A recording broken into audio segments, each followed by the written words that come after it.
L'homme que vous voyez ici s'appelle Zirayo Okole. À première vue, on pourrait croire qu'il est atteint d'une grave maladie. Mais non, ce qui le ronge aujourd'hui n'est pas le paludisme, c'est la trahison, le choc émotionnel et la douleur d'un rêve volé. Zirayo est parti à Dubaï avec un seul objectif, offrir une vie digne à sa famille. Il laissait derrière lui une épouse et un enfant à Kampala, en Ouganda, avec le cœur serré, mais rempli d'espoir. À Dubaï, il a commencé tout en bas.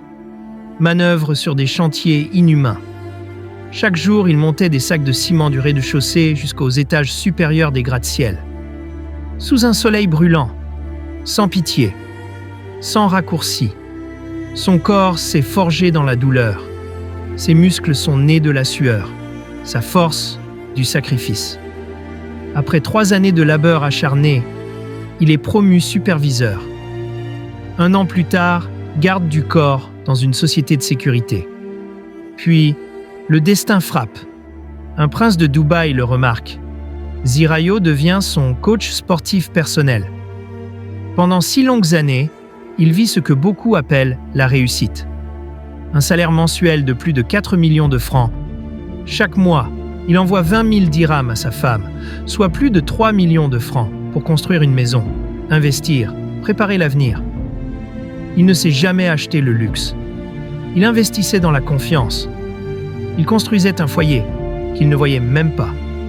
6 ans, 7 mois, des millions envoyés, des rêves bâtis à distance. Puis il rentre au pays. Et là, la vérité l'attendait comme un couteau dans le dos. La maison ? Vendue. Les investissements ? Disparus. La femme ? Déjà mariée à un autre homme.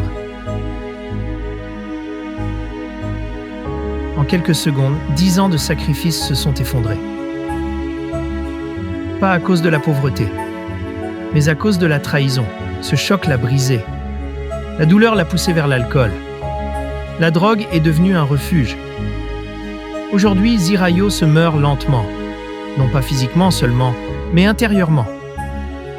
L'homme qui a survécu à Dubaï, qui a résisté à la fatigue, à la solitude, à l'humiliation, se bat désormais contre ses propres démons. Parfois, ce ne sont pas les épreuves qui nous détruisent, mais ceux pour qui nous les avons affrontés. On peut perdre de l'argent et recommencer. Mais perdre la confiance laisse des cicatrices invisibles. La trahison ne tue pas le corps, elle éteint l'âme. Alors une question douloureuse demeure. Peut-on vraiment confier aveuglément le fruit de toute une vie, sans contrôle, sans vigilance, même à la personne qu'on aime ? Conseil puissant. L'amour n'exclut jamais la responsabilité. Aimer, ce n'est pas abandonner tout contrôle. Sépare toujours émotion et finance. La confiance doit être accompagnée de transparence. Investis toi-même, même à distance. Ce que tu ne surveilles pas peut disparaître. Protège ton avenir comme tu protèges ton cœur. Les deux sont fragiles. Si tu tombes, relève-toi. Ta valeur ne disparaît pas avec la trahison. Parle, demande de l'aide. La honte tue plus que l'échec.